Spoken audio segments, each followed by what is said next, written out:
ہر قسم کی تعریف اللہ کے لیے ہے جو پوشیدہ غیبی امور کو جانتا ہے، اور میں گواہی دیتا ہوں کہ ایک اللہ کے سوا کوئی معبود برحق نہیں۔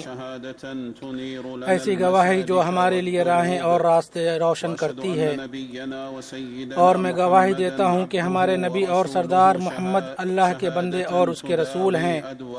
ایسی گواہی جو دلوں کی بیماریوں کا علاج کرتی ہے۔ اللہ درود و سلام نازل فرمائے آپ پر، آپ کی آل و ازواج اور ذریتوں پر، اور بہت زیادہ سلامتی نازل کرے جب تک بادل برستے رہیں۔ اما بعد، مسلمانوں، اللہ کا تقوی اختیار کرو، وہ غیبوں کا جاننے والا ہے اور دلوں کے ارادے اور نیتوں سے آگاہ ہے۔ اللہ کا فرمان ہے، اس اللہ کا تقوی اختیار کرو جس کے پاس تم سب جمع کیے جاؤ گے۔ مسلمانوں، اہل سنت و جماعت کے نزدیک مقرر قواعد اور متفقہ اصولوں میں سے ہے کہ غیب کا علم صرف اللہ کو ہے، اور یہ کہ اس کے سوا کوئی غیب نہیں جانتا، اور جو اپنے لیے اس کا دعویٰ کرے وہ جھوٹا ہے، چاہے وہ کوئی بھی ہو۔ اللہ غیب و تقدیر میں منفرد ہے، اور اس کے فیصلے کے سوا جو کچھ ہے وہ بے راہ روی اور گمراہی ہے۔ اللہ تعالیٰ کا فرمان ہے، اللہ عالم الغیب ہے، اس سے ایک ذرے کے برابر کی چیز بھی پوشیدہ نہیں، نہ آسمانوں میں اور نہ زمین میں، بلکہ اس سے بھی چھوٹی اور بڑی چیز کھلی کتاب میں موجود ہے۔ اور اللہ کا فرمان ہے، کہہ دیجئے کہ آسمانوں اور زمین والوں میں سے سوائے اللہ کے کوئی غیب نہیں جانتا۔ اور فرمایا، اور اللہ تعالیٰ ہی کے پاس ہیں غیب کی کنجیاں یعنی خزانے، ان کو کوئی نہیں جانتا بجز اللہ کے۔ اللہ تعالیٰ نے اپنے بارے میں بتایا کہ وہ علم غیب جانتا ہے تاکہ اپنی مخلوق کو بتائے کہ پوشیدہ غیبی چیزوں کا علم اسی کے ساتھ خاص ہے، اور یہ کہ اس کے سوا کسی کو غیب کا علم نہیں۔ اللہ نے علم غیب کو تمام مخلوقات سے دور رکھا ہے، اللہ کے سوا اسے کوئی نہیں جانتا۔ اللہ غیب کے ماضی و مستقبل سب سے واقف ہے۔ پوشیدہ غیب کی دو قسمیں ہیں۔ پہلی قسم ہے وہ غیب جسے اللہ نے اپنی تمام مخلوقات سے چھپایا ہے، چنانچہ کسی کے لیے اس میں سے کچھ بھی جاننے کی کوئی گنجائش نہیں ہے۔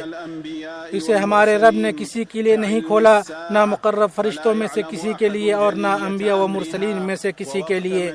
جیسے قیامت کا علم تو یہ کسی پر منکشف نہیں، اور نہ ہی اس کے آنے اور قائم ہونے کا وقت کوئی جانتا ہے، اسے صرف اللہ ہی جانتا ہے۔ اس کا فرمان ہے، قیامت کا علم اللہ ہی کی طرف لوٹایا جاتا ہے، اور اس کا فرمان ہے، اس کے علم کی انتہا تو اللہ کی جانب ہے، آپ تو صرف اس سے ڈرتے رہنے والوں کو آگاہ کرنے والے ہیں۔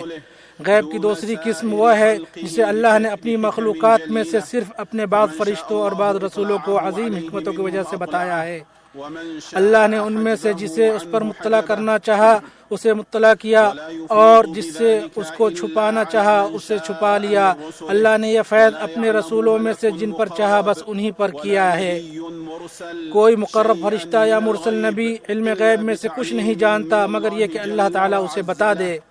وہ اپنے انبیاء میں سے جس کے لیے جتنا غیب کھولنا چاہے اس قدر وحی کے ذریعے کھول دے، تاکہ اس نبی کے لیے معجزہ ہو جو اس کی نبوت پر دلالت کرے، اس کی رسالت پر سچی دلیل ہو، اور اس کی دعوت کے بابرکت ہونے پر حجت ناطقہ ہو۔ اللہ تعالیٰ کا فرمان ہے، اور نہ اللہ تعالیٰ ایسا ہے کہ تمہیں غیب سے آگاہ کر دے، بلکہ اللہ اپنے رسولوں میں سے جس کا چاہے انتخاب کر لیتا ہے۔ اور اللہ عز و جل نے فرمایا، وہ غیب کا جاننے والا ہے، اور اپنے غیب پر کسی کو مطلع نہیں کرتا سوائے اس پیغمبر کے جسے وہ پسند کر لے، لیکن اس کے بھی آگے پیچھے پہرے دار مقرر کر دیتا ہے۔ مسلمانوں، جس علم غیب کو اللہ نے اپنے لیے خاص کیا ہے اس کا دعویٰ وہی شخص کرے گا جس نے اللہ عظیم و جلیل کے ساتھ کفر کیا ہو، کیونکہ وہ ربوبیت میں اللہ سے ہمسری کر رہا ہے۔ اور اس دعوے دار کی تصدیق وہی کرے گا جس نے کفر کیا اور قرآن کریم کو جھٹلایا۔ اللہ تعالیٰ کا فرمان ہے، کیا ان کے پاس علم غیب ہے جسے یہ لکھ لیتے ہیں؟ یعنی کیا ان کے پاس وہ لوح محفوظ ہے جس میں غیبی امور لکھے ہوئے ہیں کہ یہ لوگ اس سے لکھ لیتے ہیں؟ اور جس نے یہ گمان کیا کہ اولیاء اور نیک لوگوں میں سے کوئی غیب جانتا ہے تو وہ جھوٹ باندھنے والا بڑا جھوٹا ہے۔ عائشہ رضی اللہ عنہا بیان کرتی ہیں، جو تمہیں یہ بتائے کہ اللہ کے نبی صلی اللہ علیہ وسلم غیب جانتے تھے اس نے جھوٹ کہا۔ اللہ تو یہ کہتا ہے کہ غیب صرف اللہ جانتا ہے۔ اسے امام بخاری نے روایت کیا ہے، اور صحیح مسلم میں اما عائشہ ہی سے روایت ہے، وہ فرماتی ہیں، جس نے یہ گمان کیا کہ اللہ کے نبی صلی اللہ علیہ وسلم بتاتے ہیں کہ کل کیا ہوگا، اس نے اللہ پر بڑا جھوٹ باندھا۔ مسلمانوں، بعض جھوٹے شعبدہ باز، گھٹیا، فریبی اور اوہام و خرافات کے گمراہ کن تاجروں نے دعویٰ کیا کہ اللہ نے ان کے لیے غیب کے پوشیدہ راز کھول دیا، اور اسے بھی کھول دیا جو لوح محفوظ میں مکتوب ہے، اور اللہ نے ان کے لیے پردے اور حجاب ہٹا دیے، اور ان کے لیے غیب اور اسرار کو واضح کر دیا، اور یہ کہ وہ مستقبل میں ہونے والے واقعات کو اور دلوں میں کھٹکنے والی باتوں کو جانتے ہیں، اور وہ جانتے ہیں جو پہلے ہوا اور جو بعد میں ہوگا، اور انہیں علم غیب کی وراثت ایسے ہی ملی ہے جیسے یعقوب علیہ السلام کو نبوت کی وراثت ملی تھی۔ اللہ کے بندو، ان خرافاتی لوگوں کے دعووں، دھوکہ بازوں کے دھوکوں اور مکاروں کے فریب سے خبردار رہو۔ یہ لوگ ان دعووں کے ذریعے سادہ لوح، سیدھے سادے اور ناتجربہ کار لوگوں کے مال پر قبضہ جمانا اور اپنے پیروکاروں اور جتھوں کو بڑھانا چاہتے ہیں، اور اپنے دام میں آئے لوگوں کو غلام بنانا چاہتے ہیں جنہیں وہ دھوکہ دیتے ہیں، اپنے زیر نگی رکھتے ہیں، انہیں غلام بنا لیتے ہیں تاکہ وہ ان کے خادم، خاص خدمتگار اور پیروکار ہوں۔ یہ لوگ سوائے دجال، گمراہ اور جھوٹ باندھنے والوں کے اور کچھ نہیں ہے۔ یہ پوشیدہ علم غیب کی دعوے داری سے اپنا پیٹ پالتے ہیں۔ غیب ہمارے خالق اللہ کے سوا عرب و عجم میں کوئی نہیں جانتا، اس سے بڑھ کر کوئی جاہل نہیں جو اپنے ظن و تخمین پر بھروسہ اور شک کی بنیاد پر چیزوں کو دیکھ کر دعوے داری کرے۔ آدمی اپنے گھر کی چیزوں کو بھی کبھی کبھی نہیں جانتا، پھر وہ اس چیز کو کیسے دیکھ سکتا ہے جو غیب میں پوشیدہ ہے۔ مسلمانوں، نبیوں اور رسولوں نے خود علم غیب جاننے کی نفی کی ہے۔ اللہ تعالیٰ نے اپنے نبی محمد صلی اللہ علیہ وسلم کو مخاطب کرتے ہوئے فرمایا، آپ کہہ دیجئے کہ نہ تو میں تم سے یہ کہتا ہوں کہ میرے پاس اللہ کے خزانے ہیں، اور نہ میں غیب جانتا ہوں، اور نہ میں تم سے یہ کہتا ہوں کہ میں فرشتہ ہوں۔ نبی صلی اللہ علیہ وسلم کو ان کے رب نے حکم دیا کہ وہ خود سے علم غیب کی نفی کریں، اس لیے کہ غیب کو صرف اللہ ہی جانتا ہے، اور یہ کہ اللہ کے نبی صلی اللہ علیہ وسلم نے جس غیب کی خبر دی وہ اللہ کی طرف سے ہے اور اس کی وحی کے ذریعے ہے۔ اللہ سبحانہ و تعالیٰ نے فرمایا، آپ فرما دیجئے کہ میں خود اپنی ذات خاص کے لیے کسی نفع کا اختیار نہیں رکھتا اور نہ کسی ضرر کا، مگر اتنا ہی جتنا اللہ نے چاہا ہو، اور اگر میں غیب کی باتیں جانتا ہوتا تو میں بہت سے منافع حاصل کر لیتا اور کوئی نقصان مجھ کو نہ پہنچتا۔ میں تو محض ڈرانے والا اور بشارت دینے والا ہوں ان لوگوں کو جو ایمان رکھتے ہیں۔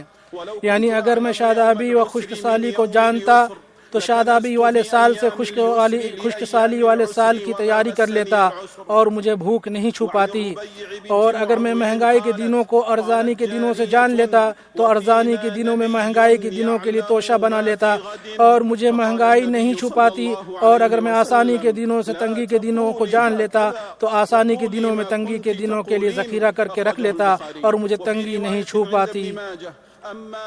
ربیع بنت معوذ فرماتی ہیں، ہم میں ایک بچی نے کہا، اور ہمارے درمیان ایسا نبی ہے جو کل کی باتوں کو جانتا ہے، تو آپ صلی اللہ علیہ وسلم نے فرمایا، اس طرح مت کہو، بلکہ پہلے جو کہہ رہی تھی وہی کہو۔ اسے بخاری نے روایت کیا ہے، اور ابن ماجہ کی ایک روایت میں ہے، جہاں تک اس بات کی بات ہے تو یہ مت کہو، کل کی باتیں صرف اللہ ہی جانتا ہے۔ عیسیٰ علیہ السلام نے خود سے علم غیب کی نفی کی اور بیان کیا کہ چیزوں میں سے وہ وہی جانتے ہیں جو انہیں ان کے رب نے سکھایا ہے۔ اللہ نے فرمایا اگر میں نے کہا ہوگا تو تجھ کو اس کا علم ہوگا، تو میرے دل کے اندر کی بات بھی جانتا ہے اور میں تیرے نفس میں جو کچھ ہے اسے نہیں جانتا۔ تمام غیبوں کا جاننے والا تو ہی ہے۔ یہ اللہ کے انبیاء اور اس کے رسول ہیں جنہوں نے خود سے علم غیب کی نفی کی، تو پھر کوئی جو ان نبیوں اور رسولوں کی پیروی کرنے کا زعم رکھتا ہو بھلا وہ غیب کی معرفت رکھنے کا دعوے دار کیسے ہو سکتا ہے؟ اور جس نے اولیاء اور صالحین کی قبروں کی زیارت کی تاکہ ان سے دعا مانگے، مدد طلب کرے یا انہیں دور سے پکارے یا ان کے لیے نظر مانی یا یہ عقیدہ رکھا کہ وہ کائنات میں تصرف کرتے ہیں اور زمانے کے واقعات کو جانتے ہیں اور غیب کو جانتے ہیں، یا یہ کہ جو انہیں پکارتا ہے اس کی پکار سنتے ہیں یا نفع یا نقصان پہنچاتے ہیں، تو وہ واقعی ایسے شرک اکبر میں پڑ گیا جو دین و ملت سے نکالنے والا ہے، کیونکہ مردوں کو پکارنا، ان سے گہار لگانا، ان کے لیے ذبح کرنا، ان سے شفا طلب کرنا، غائب جن و فرشتے وغیرہ سے مانگنا، یہ ساری کی ساری باتیں شرک اکبر ہیں۔ مسلمانوں، فرشتے اللہ کا وہ غیب نہیں جانتے جو اللہ نے اپنے لیے مخصوص کر رکھا ہے۔ فرشتے غیب کی اتنی ہی باتیں جانتے ہیں جتنی اللہ نے انہیں بتائی ہیں۔ فرشتے ان چیزوں کے نام نہیں جانتے تھے جو ان پر پیش کی گئی، کیونکہ وہ غیب کی معرفت سے عاجز تھے، صرف اتنا جانتے تھے جتنا اللہ نے انہیں سکھایا تھا۔ اور اللہ نے آدم علیہ السلام کو سارے نام سکھا دیے، انہیں ہر رینگنے والی مخلوق، پرندے اور ہر چیز کا نام سکھایا۔ اللہ کا فرمان ہے ان چیزوں کو فرشتوں کے سامنے پیش کیا اور فرمایا اگر تم سچے ہو تو ان چیزوں کے نام بتاؤ۔ فرشتے ان ناموں کو جاننے سے قاصر رہ گئے اور کہنے لگے اے اللہ تیری ذات پاک ہے، ہمیں تو صرف اتنا ہی علم ہے جتنا تو نے ہمیں سکھا رکھا ہے، پورے علم و حکمت والا تو ہی ہے۔ اور جن غیب نہیں جانتے ہیں، حالانکہ جن یہ دعویٰ کیا کرتے تھے کہ وہ غیب کی بعض باتیں جانتے ہیں اور آنے والے کل کے حالات سے واقف ہیں۔ پھر اللہ کے نبی سلیمان علیہ السلام کا انتقال ہوا تو اللہ نے پورے 1 سال تک ان کی موت کو ان کے تابع جنات پر مخفی رکھا اور وہ جن سخت مشقت والے کام کرتے رہے۔ حالانکہ سلیمان علیہ السلام وفات پا چکے تھے اور جن انہیں زندہ سمجھتے رہے اور انہیں ان کی موت کا علم نہ ہوا، وہ اپنی لاٹھی کے سہارے کھڑے رہے یہاں تک کہ زمین کے کیڑے یعنی دیمک نے وہ لاٹھی کھا لی اور وہ زمین پر گر پڑے۔ تب جنات کو معلوم ہوا کہ وہ تو کافی عرصے پہلے وفات پا چکے تھے۔ اس طرح انسانوں پر یہ حقیقت واضح اور عیاں ہو گئی اور سب لوگوں نے جان لیا کہ جن غیب نہیں جانتے۔ اللہ تعالیٰ نے فرمایا پھر جب ہم نے ان پر موت کا فیصلہ نافذ کیا تو جنوں کو ان کی موت کی خبر کسی نے نہ دی سوائے زمین کے کیڑے کے جو ان کی لاٹھی کو کھا رہا تھا۔ جب وہ گر پڑے تو جنوں پر واضح ہو گیا کہ اگر وہ غیب جانتے ہوتے تو ذلت والے عذاب میں اتنی مدت تک باقی نہ رہتے۔ مسلمانوں، برے نفس، منحرف عقل اور گمراہ دل لوگوں سے ہوشیار رہو جو ان باتوں کے علم کا دعویٰ کرتے ہیں جنہیں اللہ نے اپنے لیے خاص کر رکھا ہے۔ وہ غیب کی خبریں دینے، چوری ہوئی چیز بتانے، گمشدہ چیز کی جگہ جاننے، غائب شخص کی واپسی کی خبر دینے اور اس جیسے دیگر جھوٹ اور دھوکے کا دعویٰ کرتے ہیں۔ اور کسی مسلمان کے لیے ان وہم و خرافات اور شعبدہ بازیوں پر یقین کرنے سے بڑھ کر کوئی عیب کی بات نہیں۔ خبردار، جادوگروں، کاہنوں، قیافہ شناسوں، نجومیوں، شعبدہ بازوں، ریت کے ذریعے فال نکالنے والوں اور فریب کاروں سے بچو، اور ان جیسے دوسرے لوگوں سے بھی بچو جو کنکریاں پھینک کر فال نکالتے ہیں، پرندوں سے بدشگونی لیتے ہیں، پیالی میں دیکھ کر فال نکالتے ہیں، ہتھیلی پڑھتے ہیں، زمین پر لکیریں کھینچتے ہیں اور غیب اور مستقبل کے علم کا دعویٰ کرتے ہیں۔ نہ ان کے پاس جاؤ، نہ ان سے کچھ سوال کرو، نہ ان کی باتوں کی تصدیق کرو اور نہ ہی ان کی لغو اور بے بنیاد باتوں پر دھیان دو۔ لکیر کھینچ کر، پرندے اڑا کر فال لینے والے اور کاہن سب گمراہ کرنے والے ہیں اور غیب پر تالے لگے ہوئے ہیں۔ مسلمانوں، جو شخص یہ گمان کرے کہ ستارے غیب بتاتے ہیں وہ کافر ہے۔ جو شخص زحل ستارے سے ڈرتا ہو یا مشتری سے امید باندھتا ہو، میں اس سے بری ہوں، چاہے وہ میرا سگا باپ ہی کیوں نہ ہو۔ اور بعض نجومی ایسے بھی ہوتے ہیں جو آنے والے سال کے واقعات، ممالک میں پیش آنے والے حالات اور مستقبل کے زمانوں میں ہونے والے امور کی خبریں دینے کا دعویٰ کرتے ہیں۔ لہٰذا ان کی گھڑی ہوئی باتوں پر یقین کرنے اور ان کی باتوں کو پھیلانے سے بچو، اور نہ ہی ان کی حیثیت کو بڑھاؤ، کیونکہ وہ آگ میں گرنے والے پروانے اور ہلاک ہونے والے خس و خاشاک ہیں۔ ان گمراہ دھوکے باز دجالوں کی باتوں کو کوئی اہمیت نہ دو۔ یہ نجومی کا عمل کرتے ہیں مگر کچھ نہیں جانتے۔ اگر ان سے مچھر کے بارے میں بھی پوچھا جائے تو وہ بھی ان کی پہنچ سے باہر ہے۔ مسلمانوں عیافہ اور طیارہ جاہلیت کے کاموں میں سے ہیں، جس کا مطلب ہے پرندوں سے بدشگونی یا نیک شگونی لینا، اور ان کے اڑنے کا انداز، جگہ، نام، رنگ اور جس سمت وہ اڑتے ہیں ان سب کی بنیاد پر غیبی امور جاننے کا دعویٰ کرنا۔ چنانچہ اللہ کے بندو، اس چیز سے بچو جو تمہارے دین، عقیدے اور عقل کو خراب کر دے۔ اللہ مجھے اور آپ کو گمراہ لوگوں کے راستوں سے محفوظ رکھے اور اپنے فضل سے ہمیں اس دلدل میں گرنے سے بچائے۔ میں وہ بات کہتا ہوں جو آپ سن رہے ہیں، اور میں اللہ سے اپنے لیے، آپ کے لیے اور تمام مسلمانوں کے لیے ہر گناہ سے مغفرت طلب کرتا ہوں۔ آپ بھی اس سے مغفرت طلب کریں، اور کیا ہی کامیابی ہے مغفرت طلب کرنے والوں کے لیے۔ تمام تعریف اللہ کے لیے ہے، اسلام کی اس نعمت پر جس کی پاکیزگی نے دلوں کو سیراب کیا اور جس کی نہر زمین پر بہہ پڑی۔ میں گواہی دیتا ہوں کہ اللہ کے سوا کوئی معبود برحق نہیں، وہ اکیلا ہے، اس کا کوئی شریک نہیں۔ ایسی گواہی جو ہمیشہ باقی رہنے والی ہے اور جو لغزشوں کو ڈھانپ لیتی ہے۔ اور میں گواہی دیتا ہوں کہ ہمارے نبی اور سردار محمد اللہ کے بندے اور اس کے رسول ہیں، ایسی گواہی جو پوری کائنات میں پھیل جائے۔ اللہ درود و سلام نازل فرمائے آپ پر، آپ کے آل و اصحاب پر، ایسا درود و سلام جو باقی رہے جب تک آسمان سے بارش ہوتی رہے۔ اما بعد، مسلمانوں، اللہ کا تقوی اختیار کرو، اس سے ڈرو، اس کی اطاعت کرو اور اس کی نافرمانی نہ کرو۔ اللہ تعالیٰ فرماتا ہے، اے ایمان والو، اللہ سے ڈرو اور سچوں کے ساتھ رہو۔ مسلمانوں، بعض لوگ ایسے ہوتے ہیں کہ جب کوئی کام آسان ہو جاتا ہے تو وہ کہتے ہیں کہ یہ اچھے ستارے کی وجہ سے ہے، اور جب کام مشکل ہو جاتا ہے یا ناکامی ہو جاتی ہے تو کہتے ہیں یہ برے ستارے کی وجہ سے ہے۔ جبکہ طلوع ہونے والے اور غروب ہونے والے ستارے اور برجوں کا زمین پر رونما ہونے والے واقعات پر کوئی اثر نہیں ہوتا۔ اس لیے مسلمان کے لیے کہنا حرام ہے کہ اچھے ستارے کی وجہ سے ہوا یا یہ برے ستارے کی وجہ سے ہوا، کیونکہ اس قول میں قدرتی واقعات میں اثر انداز ہونے کی نسبت ان طلوع ہونے والی چیزوں یعنی ستاروں کی طرف کی جاتی ہے، جبکہ وہ اس میں سے کسی چیز کے مالک نہیں ہے۔ ملکیت اور تدبیر صرف اللہ کے ہاتھ میں ہے۔ اللہ تعالیٰ فرماتا ہے، یاد رکھو، پیدا کرنا بھی اس کا ہے اور حکم بھی اسی کا ہے۔ جو شخص یہ الفاظ اس عقیدے سے کہے کہ یہ مطالعے خود اللہ کے بغیر اثر رکھتے ہیں تو اس نے شرک اکبر کیا، اور جو ان الفاظ کو کہے مگر یہ عقیدہ رکھے کہ ملکیت، تصرف اور حکم مکمل طور پر اللہ ہی کے ہاتھ میں ہے، تو پھر بھی وہ ایسے حرام لفظ کہنے کا مرتکب ہوا جو کمال توحید کے خلاف ہے۔ لہٰذا اس پر واجب ہے کہ ایسا کہنا چھوڑ دے اور اس سے بچے۔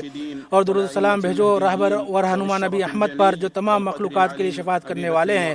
جس نے آپ پر ایک بار درود پڑھا، اللہ اس پر 10 مرتبہ رحمت نازل فرمائے گا۔ اے اللہ، درود سلام نازل فرما ہمارے نبی اور سردار محمد پر، اور اے اللہ عظیم شرف اور بلند مرتبہ والے خلفائے راشدین اور ہدایت یافتہ سربراہان ابو بکر، عمر، عثمان اور علی سے راضی ہو جا، اور باقی تمام آل و اصحاب سے، اور انہی کے ساتھ ہم سے بھی راضی ہو جا۔ اے کرم کرنے والے، اے بہت زیادہ عطا کرنے والے، اے اللہ اسلام اور مسلمانوں کو غلبہ عطا فرما، شرک اور مشرکین کو ذلیل کر، دین کے دشمنوں کو تباہ کر، ہمارے ملک اور تمام مسلم ممالک کو سازش کرنے والوں کی سازش سے، مکر کرنے والوں کے مکر سے، کینہ پروروں کے کینہ سے، اور حسد کرنے والوں کے حسد سے محفوظ رکھ۔ اے رب العالمین، اے میرے رب، اس شہر کو امن والا بنا۔ اے اللہ ہماری سرحدوں اور مورچوں پر موجود ہمارے سپاہیوں کی حفاظت فرما۔ اے اللہ ان کے فوت شدگان کو شہیدوں میں قبول فرما۔ اے رب العالمین، اور ان کے زخمیوں کو شفا دے اور انہیں ان کے اہل خانہ تک صحیح سلامت پہنچا دے۔ اے رب العالمین، اے اللہ ہمارے سربراہ اور حکمراں خادم حرمین شریفین کو اپنی مرضی اور منشا کے مطابق عمل کی توفیق عطا فرما، انہیں نیکی و تقوی کی راہ پر چلا، انہیں اور ان کے ولی عہد کو اور تمام مسلم حکمرانوں کو اس بات کی توفیق دے جس میں اسلام کی سربلندی اور مسلمانوں کی درستی ہو۔ اے رب العالمین، اے اللہ ہمارے مریضوں کو شفا دے، ہمارے آزمائش میں پڑے لوگوں کو عافیت دے، اور ہمارے فوت شدگان پر رحم فرما۔ اے رب العالمین، اے اللہ فلسطین میں ہمارے بھائیوں کو ظالم سرکشوں اور غاصبوں پر غلبہ عطا فرما۔ اے اللہ مسجد اقصیٰ کو اے اللہ مسجد اقصیٰ کو غاصب یہودیوں کی گندگی سے پاک کر فلسطین میں ہمارے لوگوں کی حفاظت فرما، ان کے شکستہ کو جوڑ دے، انہیں جلد غلبہ عطا فرما، ان کی لغزشیں معاف کر، ان کی مصیبت ختم کر، ان کی قیدیوں کی رہائی عطا فرما، ان کے مریضوں کو شفا